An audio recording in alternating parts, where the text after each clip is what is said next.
আসসালামু আলাইকুম। খুরশেদা কাকলি আমন্ত্রণ জানাচ্ছি এনটিভির মধ্যাহ্নের খবরে। তেজগাঁও কলেজের শিক্ষার্থী সাকিবুল হাসান রানার হত্যার বিচার ও হত্যাকারীদের দ্রুত গ্রেফতারের দাবিতে রাজধানীর ফার্মগেট মোড়ে সড়ক অবরোধ করেছেন শিক্ষার্থীরা। এতে ওই এলাকায় যান চলাচল বন্ধ হয়ে যায়। সকাল 10:15টার পর তেজগাঁও কলেজের সাধারণ শিক্ষার্থীরা ফার্মগেট মোড়ে অবস্থান নেন। এ সময় নানা স্লোগানে সাকিব হত্যার বিচারের দাবি করেন তারা। অবরোধের কারণে ফার্মগেট ও আশপাশের এলাকায় তীব্র যানজটের সৃষ্টি হয়েছে। শিক্ষার্থীরা বলেন, তেজগাঁও কলেজের শিক্ষার্থী সাকিবুল হাসান রানার হত্যাকাণ্ডের পর দীর্ঘ সময় পার হলেও মূল অভিযুক্তদের গ্রেফতার করা হয়নি। প্রশাসনের এই গড়িমসির প্রতিবাদে তারা ফার্মগেট ব্লকেড কর্মসূচি পালন করছেন। সাকিবুল হাসান রানার মৃত্যুর ঘটনায় আন্দোলনের ঘোষণা দেওয়ায় তেজগাঁও কলেজের সামনে অতিরিক্ত পুলিশ মোতায়েন করা হয়েছে। একই সাথে কলেজের প্রধান ফটক, ফার্মগেটমুখী সড়ক ও আশপাশের এলাকায় আইনশৃঙ্খলা রক্ষাকারী বাহিনীর সদস্যরা অবস্থান করছেন। গত 6 ডিসেম্বর রাতে তেজগাঁও কলেজের ছাত্রাবাসে মাদক সেবনকে কেন্দ্র করে ছাত্রদলের 2 গ্রুপের মধ্যে সংঘর্ষ হয়। এতে আহত সাকিব 4 দিন চিকিৎসাধীন থাকার পর 10 ডিসেম্বর দুপুরে মৃত্যুবরণ করেন।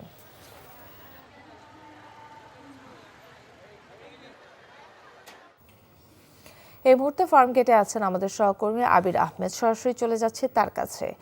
আবির, সেখানকার পরিস্থিতি কেমন দেখছেন? আন্দোলনকারী ছাত্ররা কি বলছেন?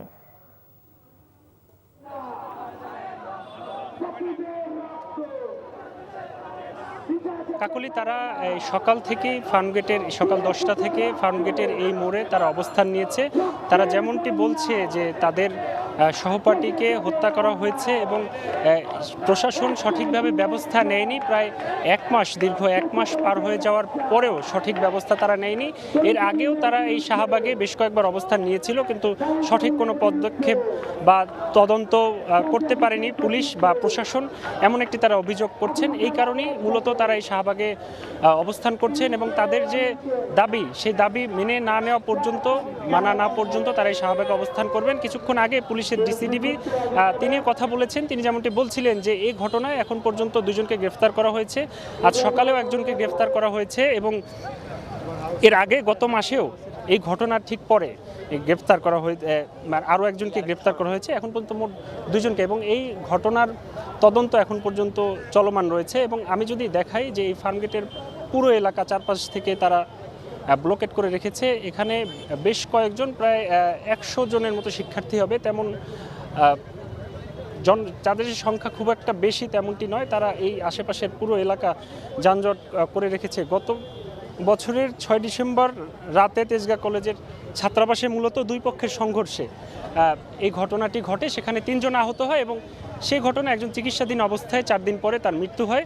মূলত সেই ঘটনাকে কেন্দ্র করেই তারা এই শাহবাগে অবস্থান করেছেন এবং প্রশাসনের প্রতি তারা দৃষ্টি আকর্ষণ করছেন যে তাদের এই হত্যা সঠিক বিচার দাবি না, সুষ্ঠু বিচার দাবি না হওয়া পর্যন্ত তারা এখানে অবস্থান নেবেন। কাকলি, দর্শক, জানছিলাম ফার্মগেটে সড়ক অবরোধের খবর। ফার্মগেটে সড়ক অবরোধের কারণে আশপাশের বিভিন্ন সড়কে তীব্র যানজটের সৃষ্টি হয়েছে। এ বিষয়ে জানাতে এখন যাচ্ছি পান্থপথে। সেখানে আছেন সহকর্মী জুবায়ের প্রধান। জুবায়ের, পান্থপথ এলাকার সড়কের কি অবস্থা?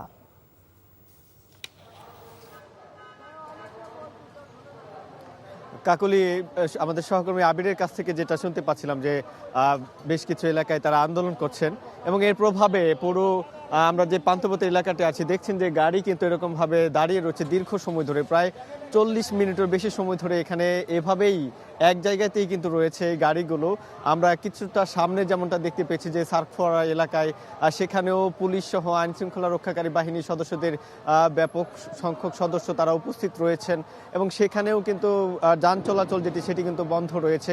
একই সাথে এই আন্দোলনের সাথে তেজগাঁ কলেজের যে ছাত্র নিহত হওয়ার ঘটনার এই আন্দোলন যেমন চলছে, একই সাথে বসুন্ধরা যে শপিং কমপ্লেক্স রয়েছে সেটির সামনেও কিন্তু মোবাইল ব্যবসায়ী যারা, তাদেরও কিন্তু আন্দোলন চলছে। সবকিছু মিলিয়ে রাজধানী বলা চলে এই যে কারওয়ান বাজার থেকে যেই এলাকাটি আমরা ক্যামেরায় নিশ্চয়ই দেখতে পাচ্ছেন যে কলাবাগান হয়ে ধানমন্ডির এই পুরো সড়কটাতে এরকমভাবে যান চলাচল বন্ধ রয়েছে। একই জায়গায় এই যানগুলো কিন্তু দাঁড়িয়ে রয়েছে। এখানে যারা আসলে কর্মজীবী মানুষজন রয়েছেন, যারা অফিসে যাচ্ছেন, তারা অনেকেই গাড়ি থেকে নেমে আমরা দেখেছি এই রাস্তা দিয়ে হেঁটে কিন্তু তাদের যে কর্মস্থল রয়েছে সেখানে তারা যাচ্ছেন।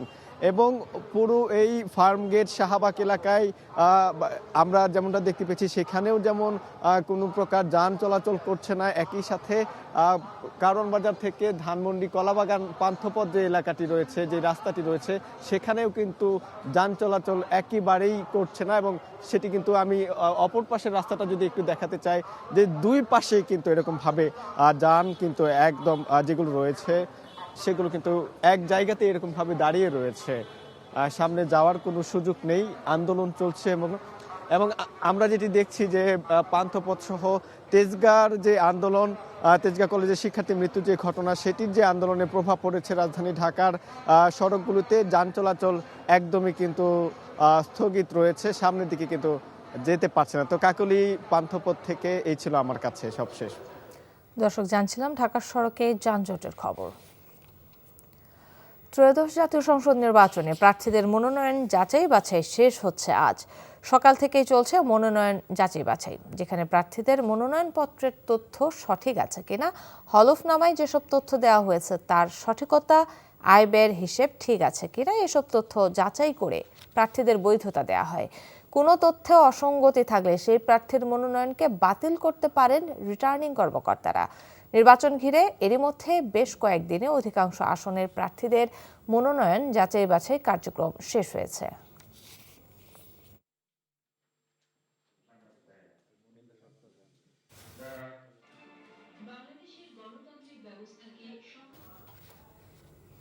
এই মুহূর্তে রাজধানীর সেগুনবাগিচায় রিটার্নিং কর্মকর্তার কার্যালয় থেকে সরাসরি যুক্ত হচ্ছেন সহকর্মী ওবায়দুল্লাহ মামুন।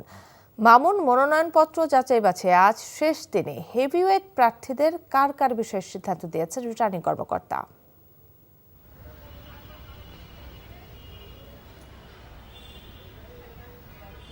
কাকলী আসন্ন ত্রয়োদশ জাতীয় সংসদ নির্বাচনে মনোনয়নপত্র যাচাই বাছাইয়ের আজ শেষ দিন। আর এর মধ্যে আগামীকাল থেকে হচ্ছে, অর্থাৎ 5 জানুয়ারি থেকে 9 জানুয়ারি হচ্ছে যাদের প্রার্থিতা বিভিন্ন কারণে বাতিল হয়েছে তারা আসলে আবেদন করতে পারবেন, তাদের প্রার্থিতা ফিরে পাওয়ার জন্য তারা হচ্ছে আবেদন করতে পারবেন। সেটি যাচাই বাছাই করার সুযোগ রয়েছে 10 থেকে 18 জানুয়ারি এই আপিলের শুনানির দিন ধার্য করা হয়েছে। সেই আপিলের শুনানিতে আসলে যাচাই বাছাই করা হবে, সেখান থেকেও আসলে তারা পরবর্তী তাদের যা প্রার্থিতা ফিরে পাওয়ার একটি বিষয় থাকে 10 থেকে 18 জানুয়ারি।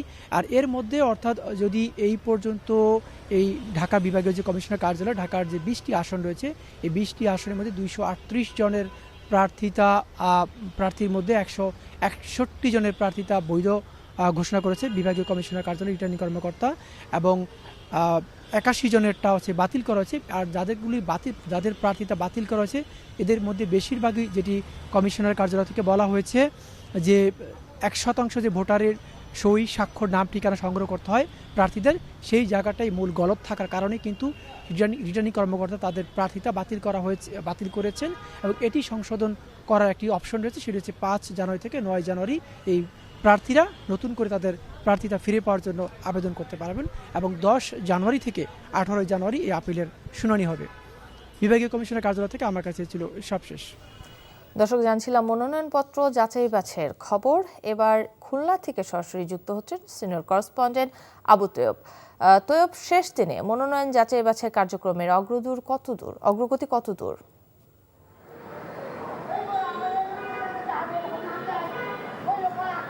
জি কাকলী, আপনি একটু আগে যেমনটি বলছিলেন, আজকে মনোনয়নপত্র যাচাই বাছাইয়ের শেষ দিনে আজকে খুলনাতে কিন্তু মোট 6টি আসনে 46 জন মোট এ পর্যন্ত জমা দিয়েছিলেন। তার ভিতরে বাদ পড়েছে 11 জন। এখন ওই বাকি আছেন ওই 35 জন। এই 35 জন করবেন। এবং তবে ওই রিটার্নিং অফিসারের পক্ষ থেকে বলা হয়েছে যাদের বাতিল করা হয়েছে তারা 9 জানুয়ারির ভিতরে আপিল করতে পারেন। একটা কথা বলে রাখি, আজকে সকালে ছিল খুলনার 2 আসনের ওই বৈধতা বাছাই। এখানে মাত্র ওই 4 জন প্রার্থী ছিলেন। বিএনপির সাবেক এমপি ইসলাম মঞ্জু, জামাত ইসলামের একজন, এবং ওই ইসলাম স্বাধীনতা গণতন্ত্র ওই খেলাফত। আজকের ওই রিটার্নিং অফিসার এই আজকের খুলনা 2 আসনের ওই 4টি আসনই ওই তাদের মনোনয়নপত্র বৈধ বলে ঘোষণা করেছেন। আর আমি এখানে বলে রাখি, খুলনা 6টি আসনের ভিতরে এক আসনে মোট ওই 13টি মনোনয়নপত্র জমা পড়েছে, 10টি বৈধ হয়েছে, 3টি হয়েছে বাতিল। আর খুলনা 3 আসনে ওই 12টির ভিতরে ওই 9টি বৈধ হয়েছে, 3টি বাতিল হয়েছে। যে কাকলি এই ছিল খুলনা থেকে সর্বশেষ। খেলার খবর ক্রিকেট। ভারতে নয়, টি-20 বিশ্বকাপে বাংলাদেশের খেলাগুলো শ্রীলঙ্কায় দেখতে চান আইন ও ক্রীড়া উপদেষ্টা আসিফ নজরুল। আইপিএল থেকে মোস্তাফিজুর রহমানের বাদ পড়া প্রসঙ্গে সামাজিক যোগাযোগ মাধ্যমে এমনটাই দাবি জানান তিনি। এমন ঘটনাকে ন্যাক্কারজনক বলে উল্লেখ করেছে সংস্কৃতি উপদেষ্টা মোস্তফা সরওয়ার ফারুকী। এদিকে ভারতের মাটিতে নিরাপত্তা নিয়ে আইসিসিকে আজ চিঠি দেওয়ার কথা বিসিবির। মমিনুর রিপনের ডেস্ক রিপোর্ট। ভারতীয় ক্রিকেট বোর্ডের নির্দেশনায় কলকাতা নাইট রাইডার্স থেকে মুস্তাফিজুর রহমানকে বাদ দেয়ায় বাংলাদেশ ভারত সম্পর্ক অবনতিতে যোগ হয়েছে নতুন মাত্রা। নজিরবিহীন এমন ঘটনায় নিন্দার ঝড় বইছে ক্রিকেট বিশ্বে। তীব্র নিন্দা ও প্রতিবাদ জানিয়েছেন আইন ও ক্রীড়া উপদেষ্টা আসিফ নজরুল। সামাজিক যোগাযোগ মাধ্যমে এক বার্তায় তিনি বলেছেন, যেখানে বাংলাদেশের একজন ক্রিকেটার চুক্তিবদ্ধ হওয়া সত্ত্বেও ভারতে খেলতে যেতে পারে না, সেখানে বাংলাদেশের গোটা ক্রিকেট টিমের বিশ্বকাপ খেলতে যাওয়া নিরাপদ মনে হয় না। গোলামির দিন শেষ উল্লেখ করে আসিফ নজরুল আরও লেখেন, তথ্য ও সম্প্রচার মন্ত্রীকে অনুরোধ করা হয়েছে বাংলাদেশে যেন আইপিএল খেলার সম্প্রচারও বন্ধ করে দেওয়া হয়। কোন অবস্থাতেই বাংলাদেশের ক্রিকেটার ও বাংলাদেশকে অবমাননা মেনে নেওয়া হবে না। আসিফ নজরুলের সঙ্গে একমত প্রকাশ করে এমন ঘটনাকে ন্যাক্কারজনক হিসেবে উল্লেখ করেন সংস্কৃতি উপদেষ্টা মোস্তফা সরওয়ার ফারুকী। এই ঘটনায় দেশের নাগরিকরা ঘৃণার রাজনীতি দেখছেন বলে উল্লেখ করে তিনি প্রশ্ন তোলেন, আগামীতে বাংলাদেশের ক্রিকেট কিংবা ফুটবল দল ভারতের মাটিতে কতটা নিরাপদ। আইপিএলের সম্প্রচার বাংলাদেশে বন্ধ করার পক্ষেও মত দিয়েছেন তিনি। এদিকে আইসিসির কাছে 3 বিষয়ে চিঠি দিতে যাচ্ছে বিসিবি। শনিবার রাতে জরুরি বোর্ড মিটিংয়ে উপস্থিত 17 জন পরিচালকদের মতামতের ভিত্তিতে এমন সিদ্ধান্ত নেওয়া হয়। ক্রিকেটারদের নিরাপত্তা, মুস্তাফিজের সঙ্গে ঘটে যাওয়া বিষয় এবং খেলোয়াড় ব্যতীত বোর্ড পরিচালক, দর্শক ও গণমাধ্যমের নিরাপত্তার বিষয়ে আইসিসির সিকিউরিটি ইউনিটকে মেইল করবে BCB. Mominur Ripon, NTV sports desk. এই ছিল মধ্যাহ্নের খবরে। এই খবরের ভিডিও সহ আপডেট জানতে ভিজিট করুন এনটিভি অনলাইন www.ntvbt.com। এছাড়াও এনটিভির জনপ্রিয় সব অনুষ্ঠান ও খবরের আপডেট জানতে ভিজিট করুন আমাদের ইউটিউব ও ভেরিফাইড ফেসবুক পেজ। দুইটাই দুপুরের খবর দেখার আমন্ত্রণ রইল। ধন্যবাদ সবাইকে।